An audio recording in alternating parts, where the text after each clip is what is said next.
Hi, I'm Gordon. And I'm Paul. And today we're going to watch Yongary, Monster of the Deep. What's a Yongary?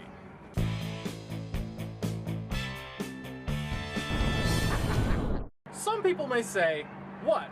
A foreign monster film with a guy in a rubber suit? Of course they're all the same quality, right? No. They are not. No. Other companies tried to cash in on the success of Godzilla. Godzilla was successful far and wide. Oh, absolutely. There have been movies for the last 50 years, but there were other people that came up and said, huh, we could do that too. Oh, sure. And thus we have Gamera. Oh, well, Gamera is really neat. He is made of turtle meat. We've all eaten Gamera. Gamera is basically, for lack of a better term, the poor man's Godzilla. The quality of those films, there is love put in them. Oh, sure. Less quality, less budget, and it's basically just made for kids, you know? Well, I mean, Gamera is a friend to children everywhere, right. Whereas Godzilla is a nuclear holocaust that walks down the street. And then you get lesser monster films like Yongary. Now to illustrate this, Godzilla, and then there's Gamera, who's the poor man's Godzilla. Right. And then there's Yongary, which is the poor man's Gamera. Oh no! Gordon, why are you putting me through this? Because the fans want to see movies that are terrible but funny. Really? Yeah. Why are you putting me through this? Hey, don't you even start. You made me watch freaking Chipwrecked. Well... And I still haven't forgiven you for that. Yeah, but look how many views it's gotten. I guess we're gonna go watch Yongary. Ah! It starts off with a bang. A G.I. Joe playset. Any second here, I feel like Sergeant Slaughter's just gonna jump in and tell me all about how we gotta stop Cobra. Then we get the lovely aftermath of a wedding scene. So wait, who has their wedding at a missile launch site? Well, later in the film we discover that the groom was in fact an astronaut, so they got married in space? I guess that would be unforgettable. I suppose. Not much of a wedding party either. No, I mean, there's really. only like 5-6 people here. So then they drive off. Not many family or friends, huh? Yeah. Not since the last Godzilla attack. Oh, yes. Oh, I'm just joking. Yongary attack. Yongary. This takes place in Korea. Yongary is from Korea. We're introduced to these characters. We can barely understand what they're saying. And they're not half as interesting as you would expect them to be. No.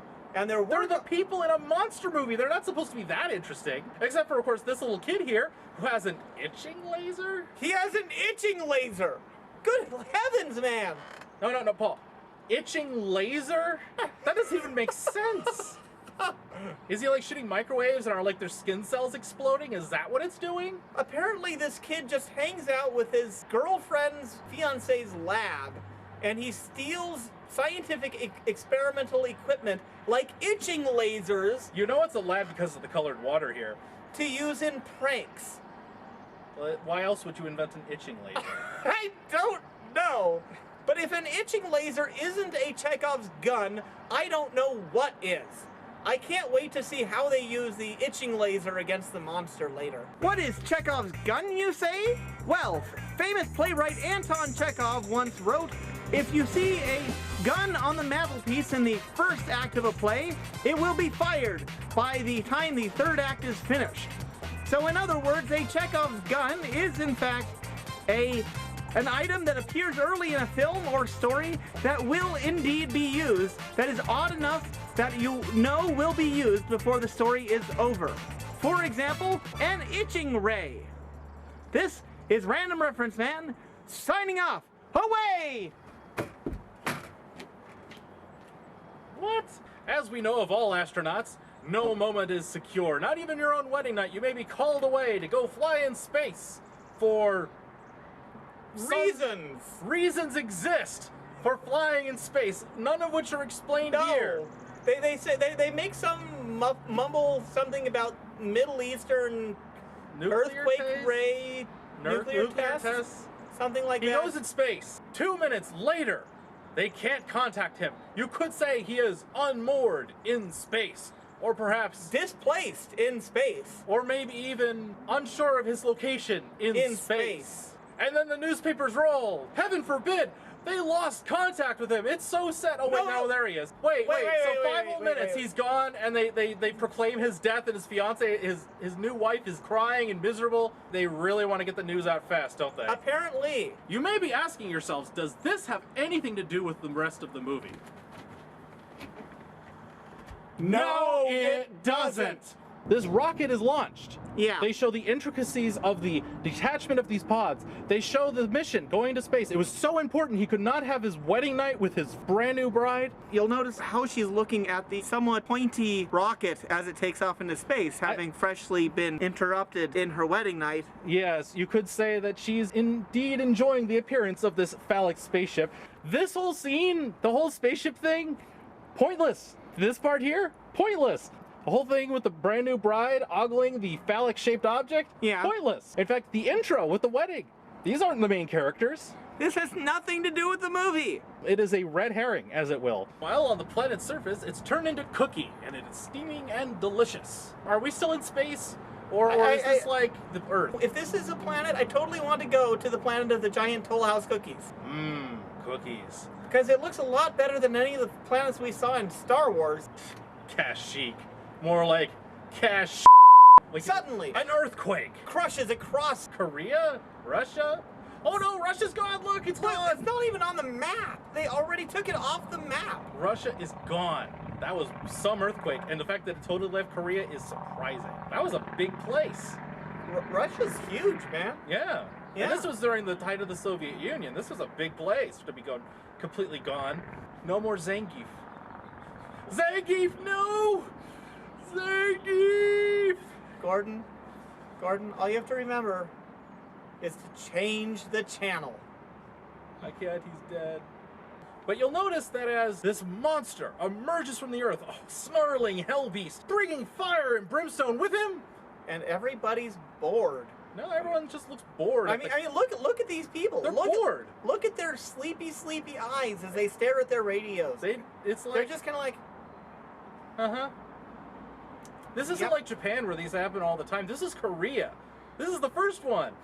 This never happens here.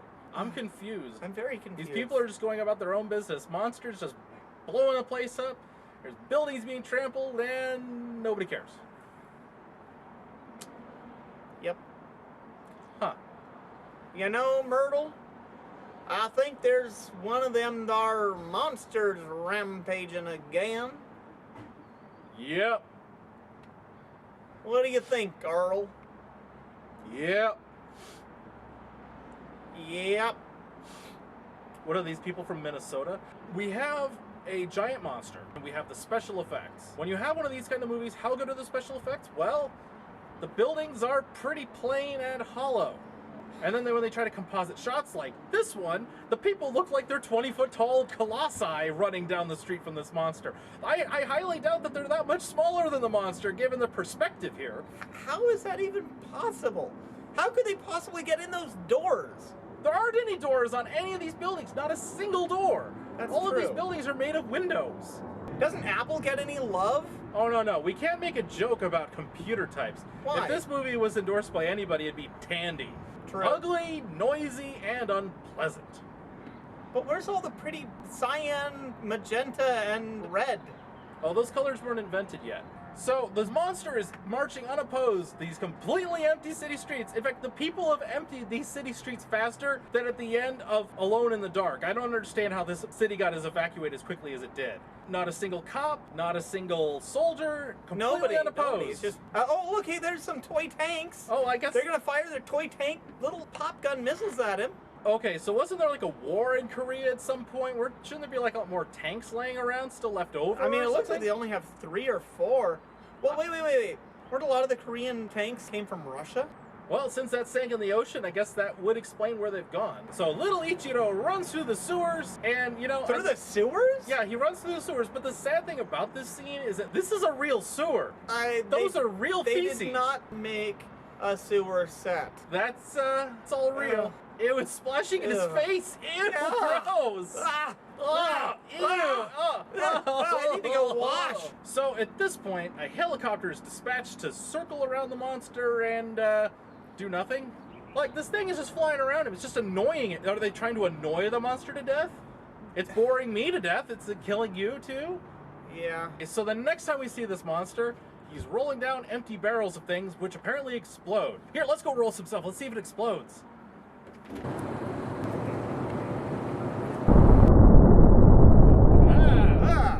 Didn't mean to do that. No, that was not my intention.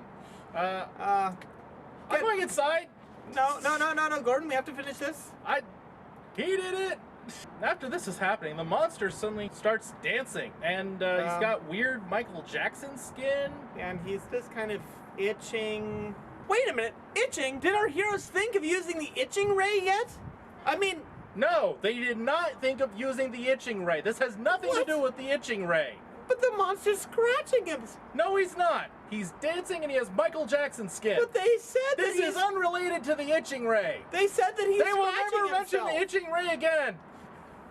Yongary dance party. Yeah.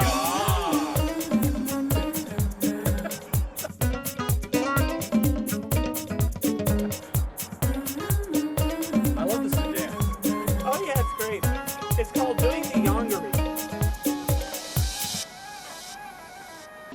Hey, he's dancing.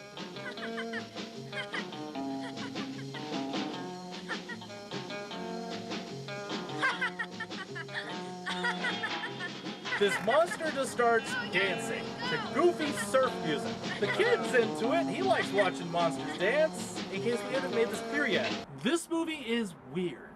Yongary has powers. His powers include breathing fire, burrowing through the earth and making earthquakes. Making it night anytime he's around? I mean, come on. You couldn't just have him at daytime. No, wherever he is, if you're pointing at him, you're in the daytime and he's always at night. That's and finally, his magical cutting laser horn, which can cut vehicles in half. Luckily, the Korean army has some cars that have wheels in the middle of the bottom. This is probably the coolest thing in the movie, is the fact that the monster has a horn that fires a laser. He even uses it here on these jets that show up, what, at the end of the movie? By this point, they have already fired their nuclear missiles at the monster and they have had no effect. Yes, but the jets are okay. And the jets are Send in actually... the jets. The nukes didn't work. Just throw in some jets. I hate to ruin the end for you, but they kill the monster by dropping Folgers crystals on it. The kid did, in fact, finally get out the itching ray. When? Oh, earlier. He used it to lure the monster away. Did it make the monster itch? No. No. It just kind of transmogrified into a monster dragging ray, not an itching ray. Why did we have it? And so they discover the monster's weakness and pour it from that silly helicopter that could have been doing something this whole movie, and Yongary falls over dead after dancing a little more. Our heroes say that they're going to get married. And we see the end, and a pod flying by? Wait, was that the pod from the beginning? Wait. Are you serious? That pod was the one where the guy was in at the beginning of the movie. Wait, so when he was lost, the one that landed wasn't really him. Was it a pod person? Yeah, was he? Is this some kind of weird alien replicant? This is never answered. What? Seriously, is this the same pod that was lost? The astronaut who we didn't follow throughout the entire movie, is that really him? And that was an alien plant? Did it actually matter overall in the film's plot? No. But it really. does bring up some questions. It does. Does Yongary secretly have Venom's origin?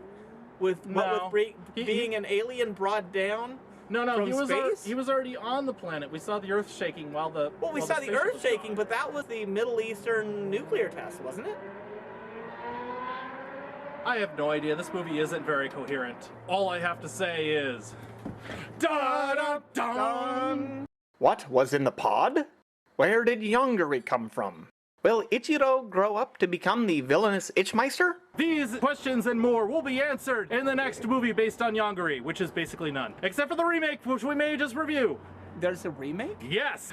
Somebody remade Yongary, Monster of the Deep? Yes. That's awesome!